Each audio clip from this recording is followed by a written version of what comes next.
Hello, Game Boys and Game Girls. I'm the Game Boy Guru, and welcome to episode 19 of Dramatic Readings. Think back to your childhood and try to remember being a kid. For some of us, namely myself, it's been a little while, but bear with me. Remember having siblings and maybe fighting with your siblings? Did you ever try to emulate Punch-Out or Rocky movies or things like that and maybe have a little fisticuffs with your family members? Probably not the best idea around, but most of us did once or twice, at least with either neighborhood kids, kids at school, or siblings. Have it out, mano a mano, fist to fist, street style. Well, for those who never experienced that, you did miss out on one of the unique experiences of being a kid and being able to punch people with fewer consequences than what happens in the adult world. But also, your only experience with that kind of situation was through fighting games and beat 'em ups. Do you have what it takes to punch out the competition and kick everybody in the face until they want no more? Put up your dukes and let's find out with Pit Fighter. Since the inception of the modern fighting game with Street Fighter II: The World Warrior in 1991, scores of video game developers have attempted to jump on the head-to-head fighting game bandwagon at least once. SNK had Fatal Fury, Midway had Mortal Kombat, Data East had Fighter's History, and even Capcom rivals Konami had the little-known Martial Champion. Prior to the fighting game craze, however, companies were still trying to figure out a way to make a fighting game that wasn't just walking left to right, mindlessly punching enemies in the face, but focused more on actual human interaction. Atari threw their hat in the ring, pun intended, with 1990's Pit Fighter, originally released in the arcade. The game was received well enough to receive a whole cadre of home conversions, including a port for Nintendo's own Game Boy. It makes a weird kind of sense that someone would port a game like Pit Fighter to the Game Boy, and yet it makes no sense whatsoever. It makes financial sense because if you liked the arcade game, you might want a home console or portable conversion, right? So why not port the game to anything and everything with enough power to give some facsimile of the game? Where that logic ends, however, is with the realization that the Game Boy just didn't have the power to approximate a game like Pit Fighter with enough technical success to make it anything more than a curiosity. Rather, it's more of an abomination. Forget the fact that several development teams, including some of Nintendo's own, had been able to make the Game Boy do some pretty amazing things by 1992. Logically, you don't take a three-player, open arena-based head-to-head fighting game with beat-em-up mechanics and environment interactivity onto a handheld system that is barely as powerful as its home console hardware predecessor. I would have loved to be a fly on the wall at that meeting at the Atari Games/10gen offices when they decided to port the game to the Nintendo Game Boy. That must have been an interesting discussion. Nevertheless, like any game company wanting to eke every cent of possible profit from their intellectual properties, Atari Games decided to port Pit Fighter to every console they could to maximize the game's earning potential. They probably knew that console ports of Street Fighter II were going to dwarf any said earning potential they had soon, so it had to release fast and on as many platforms as they could muster in order to capitalize on the arcade original's marginal popularity.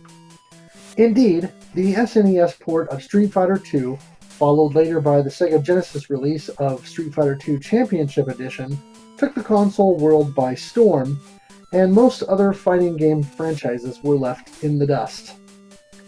No one can fault Atari for wanting to bleed the proverbial turnip dry, given the fervor fans had for one-on-one fighting games by 1992, and wanting to get in on a piece of that action, monetarily speaking.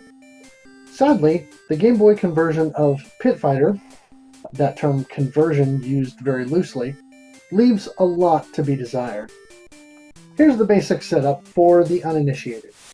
Pit Fighter is a head-to-head fighting game that, at least in the arcade original, would pit, pun intended, up to 3 fighters against one another in Mortal Kombat. I'm sorry, I just can't help myself. Each area is an arena in a sort of 2.5D view, and you can move up, down, left, and right, and all over the place.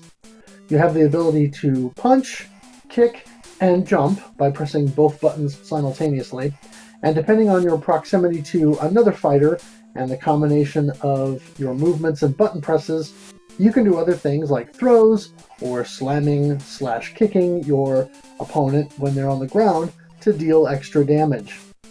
After you win a round, you're granted temporary use of a special attack, which you can execute by sort of swiping over the 2 attack buttons in rapid succession, executing the attack. It's a tad clumsy, but it works well enough, and that usually deals more damage than anything else, so it's important to use that as frequently as possible. Each fighter's health is represented by a counter that slowly whittles away as you or your opponent take damage. Once the counter reaches 0, it's game over. No continues, no second chances, just death. In the original arcade game, you had nice extras like the 3-player melee, weapons you could pick up off the ground, Double Dragon style, and crowd interaction. If you got close to the crowd, the audience could attack you or push you back into the fight and you take damage. This was a strategy you could use to your advantage by backing your opponent into a literal corner, and then a combination of allowing the onlookers to pummel them and unleashing your own fatal fury upon them. Sorry, I can't stop. In the Game Boy version, the 3-player mode is removed for obvious reasons, and sadly, there are no weapons available to assist you. You have to rely solely on your own art of fighting. Ugh, it's getting bad. In order to see you through each match. Unfortunately, there's no health regeneration between levels, and no health pickups or bonuses, so the best and only strategy you can hope for is to get through each level with little or no health lost, so you can make it to the final fight. Now that was low-hanging fruit. With as much energy as you can. Graphically, the game does as good a job as you could expect the monochrome handheld to do. The arcade game was a touch herky-jerky, and Nintendo's venerable handheld doesn't handle the scrolling very well, so it jerks and stutters a fair amount. The crowds have exactly 2 frames of animation, which go back and forth at varying intervals, so it gives the illusion that there's more going on than there really is. But as you'll be focusing on your opponent, you may not even notice. The character animations are copied from the original, though obviously scaled down for this format, and are equally as awkward as the source material. The strange thing is, on the original DMG hardware, the game looks fine. With different palettes, however, the graphics have a weird effect where your character sprite or other elements may disappear into the background because of the blending. This is evident with the Super Game Boy and Game Boy Player, as well as with the Game Boy Color and Game Boy Advance. In terms of audio, it's a mixed bag. The game has relatively impressive voice samples taken straight from the arcade game that are present here.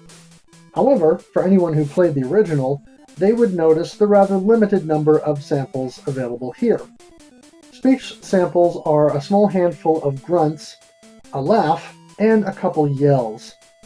It's reduced to somewhere in the neighborhood of 1/3 of the original voice samples, and despite being somewhat impressive coming out of the Game Boy hardware, are still far less than what the original game allowed for. There are also punch and kick noises, which sound like you might expect them to, sort of a whiff sound. Unfortunately, only one music track from the arcade game is converted, and because the original wasn't exactly a bastion of great melody, Since that's all that's left available from the 4 sound channels on the hardware, it grates quickly because it's just not that well composed. The other curious thing about the audio is what happens when you play Pit Fighter on a Game Boy Advance, Game Boy Advance SP, or Game Boy Player add-on. You get this curious effect where, interspersed with the sound and music, you hear this high-pitched whistle or ringing effect. It rings somewhat intermittently as the game is played, but the occurrence of it is near constant. As if the game's sound didn't already border on annoying, this happens and puts the whole experience over the top.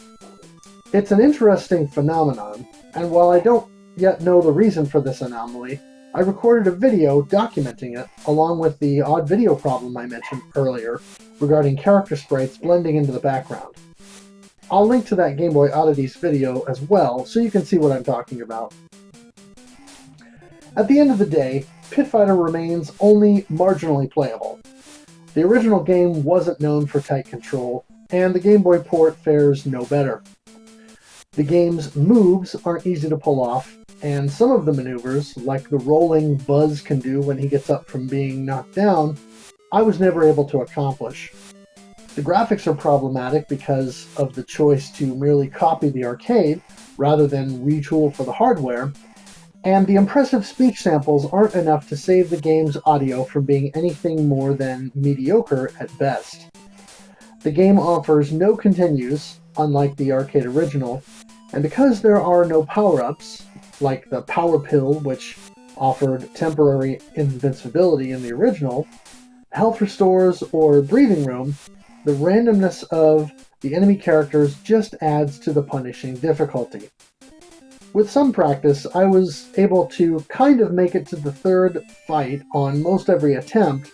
With all that's missing from this port, all that the development team failed to tighten, and the obvious fact that this just wasn't a stellar game to begin with, you're left with a Game Boy title that made neither Tengen nor THQ into world heroes.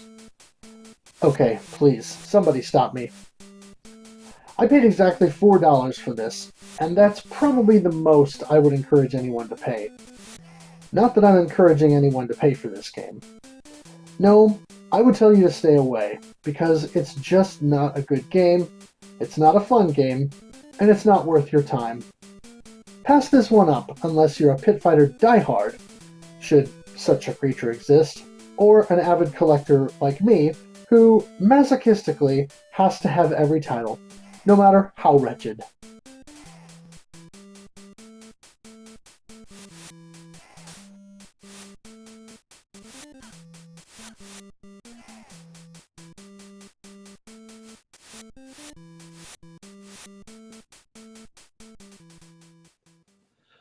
And there you have it, my friends. Pit Fighter on the Game Boy. It is terrible. If you have fond memories of punching and kicking your siblings or other kids at school, I might question your sanity and suggest some therapy. However, if you enjoyed Pit Fighter on the Game Boy as a child, I would ask, what fun games did you actually play? Because Pit Fighter, well, as I said in the beginning, it's kind of an abomination. It's not a good game, it's not a fun game, and even though there are little pockets of fun to be had amidst the laggy kicking and punching action, it's just terrible. So don't buy it. Unless you're like me, and you have to have every Game Boy game out there because reasons. That's all for this episode of Dramatic Readings. Thank you all so much for watching. Make sure you follow me on Twitter at GameBoyGuru. I'll have a link in the description below to the original written review that this video is based upon, as well as a link to my full blog where you can read all my Game Boy reviews. That is GameBoyGuru.blogspot.com. Make sure you also check out Nira and his channel. He provided the Super Mario Land overworld music that I use as the intro for all my videos, and he's got a bunch of other great chiptune and game music covers there as well, so make sure you go check that out. As always, thanks for watching, thanks for playing, and game on. Hooah!